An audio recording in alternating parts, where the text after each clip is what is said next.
I didn't expect Nothing to make that one mistake that most mid-range smartphone makers make, which is basically call a phone a pro phone without having anything substantially improved or upgraded over the non-pro or the base variant. And which is why naming conventions can get my goat sometimes. And yes, the phone I'm talking about is the Nothing Phone 3a Pro. Now, I've been using the Phone 3a Pro as my primary phone for the past 10 days, and trust me, I have a lot of thoughts about it. So what follows is my detailed review of the Nothing Phone 3a Pro and comparison versus one of its most important competitors in its price range, the OnePlus Nord 4. Alright, if you're watching me for the first time, I'm Ershad. This is Trakin Tech English, your destination for detailed, incisive gadget reviews. The design of the Phone 3a Pro is definitely polarizing. Some hate it, some like it, some even love it. And I am in the I like it camp. What about you guys? Let me know in the comments. But there's one thing for sure. If the design has generated such strong opinions among the community, then it definitely is a good thing for the brand because people are at least talking about it. Now, you must appreciate Nothing for the fact that they are definitely trying to do something unique to stand out, which is not true for most other brands because they do try to experiment with the color material finish where you get like a vegan leather texture or you will get like a glow in the dark back. But that's not an entirely new unique industrial design, which is what Nothing is trying to achieve. And if you ask me, this phone looks very, very original. Now, talking about the material, the rear is not made of plastic anymore. It's actually made of transparent glass, and the metallic geometric pattern on the rear has been slightly redesigned now. It's a little bit more mature compared to the more fun and more approachable look of the Nothing Phone 2a. This looks a little bit more professional. However, the main highlight is this massive gargantuan camera bump at the top. It's, much bigger than I expected it to be. That's what she said.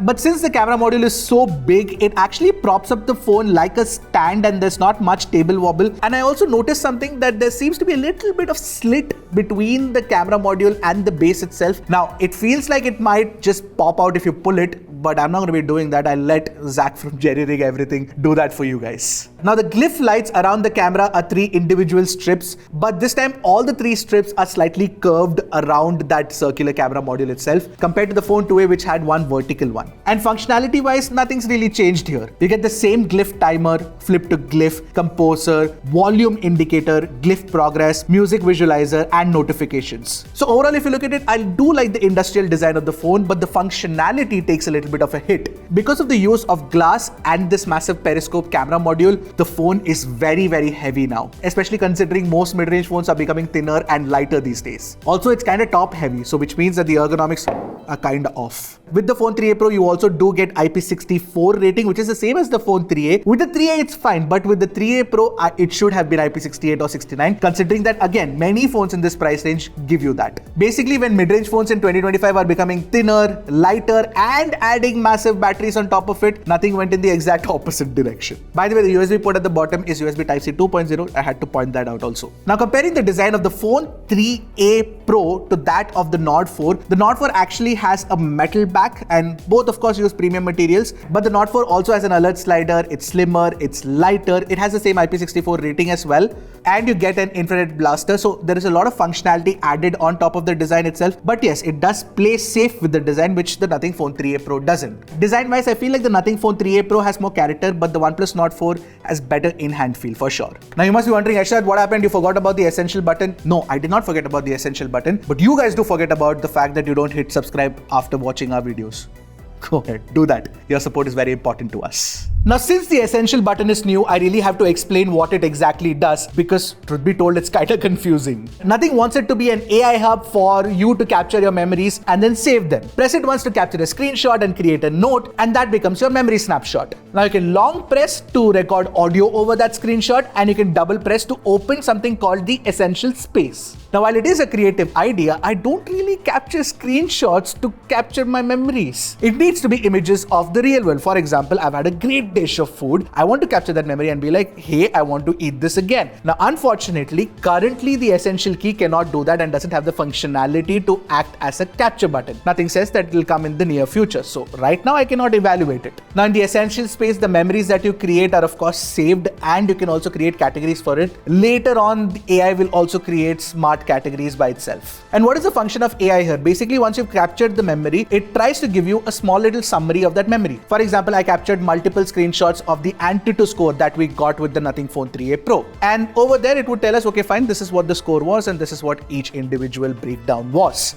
But the fundamental problem here is that there is no way for me to use my voice to actually search through all of this AI generated summaries and find relevant contextual information. For example, I wanted to ask it what was the highest Antutu score that I got with the phone 3a Pro. Obviously, I cannot. So if you ask me right now, the essential space feels like an unfinished scrapbook and the button cannot be remapped either. So that's something you have to keep in mind. So whenever I wanted to lock the screen and I would hit the power button, I would inadvertently end up hitting the essential space key as well. So that's something that happened too. Although I do like the primary idea behind the essential space and the essential key, let's see how it progresses in the future. One very important change is that the display on the Phone 3a Pro is larger now. It's 6.77 inches in size. It's an AMOLED display, of course, with Full HD Plus resolution and 120Hz refresh rate. Now, because the display is bigger and the resolution stays the same, you get fewer pixels per inch compared to the Phone 2a and the 2a Plus. But this is just a technical differentiation. You won't really be able to tell the difference in daily use. But what is different or perceptibly different is that the phone feels slightly narrower now because it's a little taller.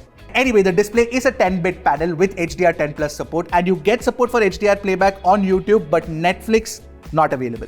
In comparison with the Nord 4, you get YouTube and Netflix HDR playback, which definitely gives it an upper hand. Interestingly, both these phones also have a PWM dimming rating of 2160Hz. So if you're somebody who is sensitive to low light flicker on high refresh rate displays, then that shouldn't be a problem on these phones. However, one advantage on the Phone 3a Pro is that the peak brightness when you're watching HDR content within a 1% window can reach a maximum of 3000 nits. On the Nord 4, it can reach about 2150 nits. But when I was watching YouTube HDR content side by side on both the phones, the Nord 4 felt like it was getting the brights a little too bright, and therefore it was overexposing stuff and blowing out the details. So the HDR tuning is definitely better achieved on the Nothing Phone 3a Pro. It feels a little more flagship class compared to the slightly mid-range experience that you get with the Nord 4. But in regular everyday usage, when you take both these phones outdoors, you feel like they're equally bright. I mean, I couldn't tell the difference between the two. One thing I'm not a fan of with the Nothing Phone 3a Pro is the size of the bezel. Yes, it's symmetrical, but it's a little too thick for 2025 standards. Obviously, in comparison, the Nord 4 has slimmer bezels, and even the punch hole camera has, slimmer bezels around the ring itself. The other change is that Nothing has swapped out the Corning Gorilla Glass 5 from the Phone 2a to a Panda Glass solution with the Phone 3a Pro and even the 3a for that matter. I'm not so sure if it's a downgrade as such, but Corning's solution might have been more expensive to fit in this price range, I'm guessing. Now, the haptic feedback on the Nord 4 is something that I've always appreciated. It's extremely tight and crisp and precise, especially for a mid-range phone. But the Phone 3a Pro actually matches up to the Nord 4 in terms of haptic feedback performance, which was very surprising to me. Both these phones also have an optical in-display fingerprint scanner. They're very fast to unlock, no problem there, which is a good thing. The stereo speakers on the Phone 3a Pro are something that I'm not a fan of. It can get very loud, but at maximum volume, it sounds a little shrill sometimes and a little grating. And apart from that, you also don't get enough of a bass bed for you to feel a little bit of thump in the sound, which is definitely better reproduced on the Nord 4. Take a listen to it for yourself and let me know what you guys think.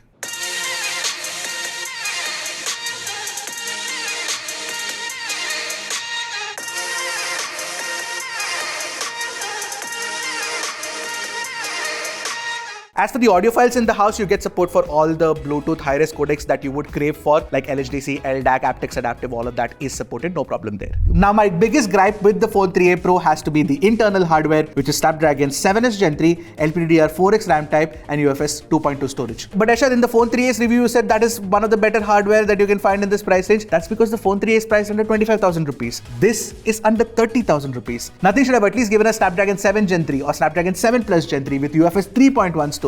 This is definitely not a pro spec. Because also in this price range, you have many phones with Snapdragon 7 Gen 3, 7 Plus Gen 3, in fact 8 is Gen 3 and even 8 Gen 2 now. Which is why when you look at the benchmarks, they're not in favor of the Nothing Phone 3a Pro. Because in Antutu, the score is nowhere near phones like the Nord 4 or the Poco F6 or even something like the Moto H50 Pro. The CPU doesn't throttle a lot, neither does the GPU, but where is the performance for it to throttle, right? I mean, it shouldn't be throttling in any way. Now, I did play Genshin Impact and I noticed that it does have a lot of FPS drops in gameplay. We got an average of about 54 odd FPS. Obviously, Nord 4 offers more stable gameplay with the Snapdragon 7 Plus Gen 3. Clearly, Nothing is not targeting a performance enthusiast or a gamer with this phone. You just want a phone that runs fast, is smooth, and doesn't give you any trouble by, hanging or throttling. Then the Phone 3a Pro is pretty good, by the way. You also do get support for 10 5G bands, Wi-Fi 6, Bluetooth 5.4, and NFC, all of which is good. Now, I did test out with my dual SIM cards, Airtel and Jio, inside the phone, and I noticed that the Jio performance and Airtel performance was fairly decent. Mostly in calls, the call quality is good, and there were no network drops per se. But I did notice that sometimes the mobile internet wouldn't connect, but I definitely think it's an Airtel problem and not a Nothing problem.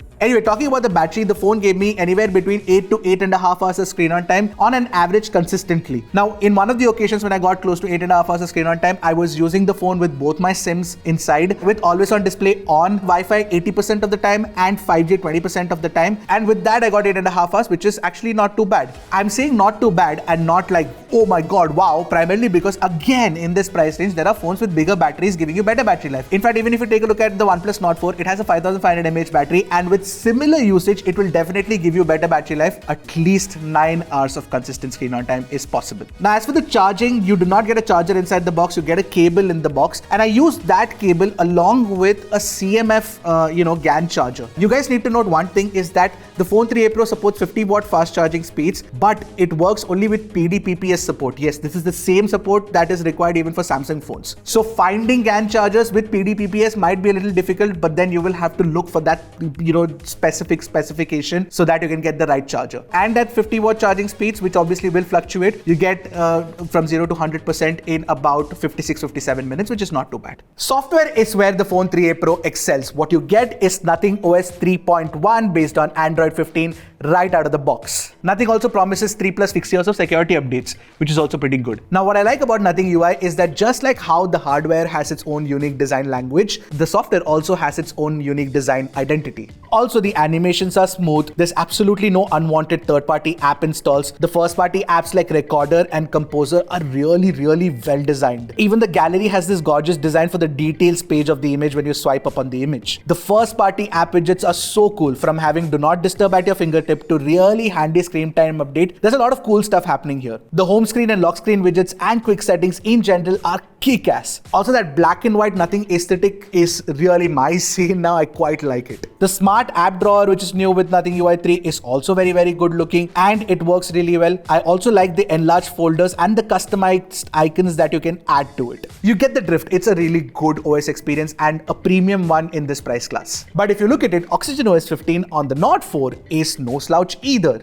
because you get new age features. For example, you get live alerts, you get Flux themes, AI features like writing tools, AI photo editors, and a whole lot more. The problem is that it's not a very clean install and there are many third-party apps as well. Plus, if you look at it, Nothing UI definitely has a little more premium software design language compared to Oxygen OS, which is a little more flighty. But under 30,000, I would say it's still a tie for me when it comes to software experience between these two phones. Alright, now it's time to talk about the cameras on both these phones. Of course, I'm sure that you're waiting to find out how is the performance of that 3x periscope camera. I'll get to that. But before I get to the picture samples between the two, let me tell you, I have also done another camera comparison with the iPhone 16 Pro Max because Nothing did it. That video is coming tomorrow, so stay tuned for that one. Alright, now starting off with the primary camera, the details are largely similar on both the phones. But when you do a 2x in-sensor crop, it is definitely not good on the Phone 3a Pro. The algorithm does nothing and the image looks very soft as a result. However, Nothing did talk about an improved full well capacity, and that apparently improves the dynamic range performance, and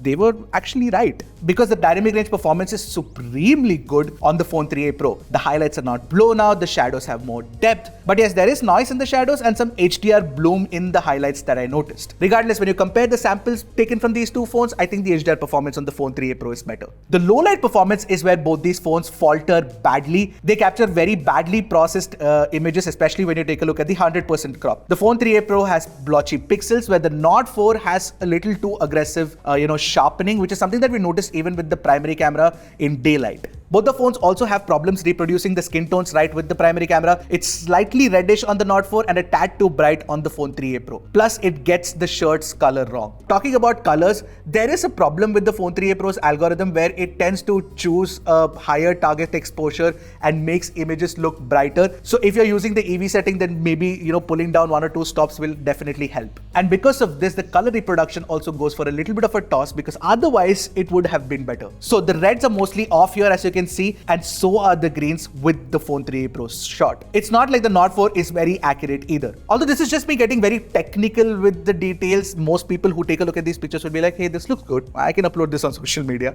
Now, one good addition to the Phone 3a Pro's camera app is the fact that you have a few predefined presets that you can choose to create a look of your own. And if this feels familiar, then iPhone, yes. Now, these presets are of course non-destructive and they do look good. And here are a few black and white shots that I shot with it. It does look pretty impressive, I must say. Alright, now let's move on to the most important bit that you guys were waiting for, the zoom performance. And there is no doubt in the fact that the 3x zoom with the Phone 3a Pro is better than the Nord 4 because it's got an optical sensor, guys. And even at longer zoom ranges, like for example 6x, nothing easily beats OnePlus thanks to the dedicated sensor. The same is true for low light zoom as well. Nothing is definitely better than OnePlus. The advantage with the periscope sensor is that you also do get a closer autofocusing distance and therefore you can shoot macro shots that look like this. And of course, the OnePlus Nord 4 cannot match up. In fact, you can shoot macro shots at 3x and 6x both. Alright, now talking about portraits, you get 4 different focal lengths. You can shoot at 24mm, 50mm, 70mm and 100mm, of which obviously I don't prefer the 24mm or the 50mm one because it uses the primary camera and the portrait shots don't look as good as the Nord 4 because the details on the face are very soft and even the edge detection and the kind of image that it creates is not very convincing. Now with OnePlus, you can of course shoot 2x portrait shots, but it's definitely no match for when you can go 70mm with the Nothing Phone 3a Pro because the quality of the 70mm portraits are definitely way better. Just the portrait experience with the 70mm and 100mm is pretty impressive with the Nothing Phone 3a Pro. That's not it, you also do get a few lens simulations now, which is very similar to what Vivo does. For example, the bokeh rings that are created in the background, they can look like a star or some different pattern and you can get a swirl, and all of those things are possible now. So if you want a camera for great portrait experience, then I think the Nothing Phone 3a Pro is probably top of the line right now. The ultrawide 8MP on the 3a Pro is just very good. Definitely better than the Nord 4, but this is only in daylight. Both the phones just fall apart when it comes to low light ultrawide shots. The selfie camera on the Phone 3a Pro is a 50 megapixel unit and it's excellently tuned. The Nord 4 is good too, but it doesn't match up to the Phone 3a Pro in my opinion, especially in portraits and in low light selfies if you look at it. Selfie video recording, if you look at it, is also superior on the Phone 3a Pro because you get the option to shoot at 4K 30fps as opposed to 1080p 30fps that you get with OnePlus. The quality of the footage is much better. You get better stabilization, higher quality audio recording, and a far better HDR output as well. Although having said that, primary camera video recording is superior on OnePlus thanks to the fact that you can shoot at 4K 60fps. Nothing tops out at 4K 30fps. But when you compare the 4K 30fps low light video recording capabilities, then nothing is better because it seems to be picking out way more details from the low light footage that we shot. And the same is true for the ultra wide angle video recording where nothing is definitely better than the Nord 4. And the same is true for the zoom video recording where nothing is better than the Nord 4. So we'll play these videos, take a look at it for yourself and let me know what you guys think in the comments. So this is 4K 60fps video recording from OnePlus and 4K 30fps from Nothing. Hey guys, this is an ultra wide video comparison of the OnePlus Nord 4 and the Nothing Phone 3a Pro. Let me know how's the video quality. This is video recording right now from the Nothing Phone 3a Pro and the OnePlus Nord 4. So the Nothing Phone 3a Pro definitely feels like a good camera phone in the under 30,000 rupee price category. And I like the fact that Nothing is working towards improving the algorithm and providing really good sensors in this price range. But not everything is hunky-dory because the algorithm still has some inconsistencies and Nothing needs to iron that out with maybe a few future OTA updates. You know what? The Phone 3a Pro is a tough one to evaluate, honestly. It's a good camera phone with a very premium software experience, a combination that is generally hard to come by in this price range, right? However, you really have to want that 3x periscope camera bad enough for you to justify that extra 6,000 rupees that you will have to spend over the Nothing Phone 3a, which to me, by the way, is a more sensible choice. I think Nothing banked a little too hard on that single feature upgrade and it should have at least given us a little more to make it feel like a pro phone. Maybe a better SoC, maybe better IP rating, maybe wireless charging, maybe a 1.5K resolution display with Netflix HD HDR support, maybe a battery with silicon carbon technology, something extra. That 3x periscope is one major money pit for that bomb cost, I can definitely tell you that. By the way, the phone 3a Pro is a good phone, but is it a better purchase over the phone 3a? I think not. Alright, what are your thoughts? Let me know in the comment section. I'll see you guys in the next one. Until then, keep tracking and stay safe.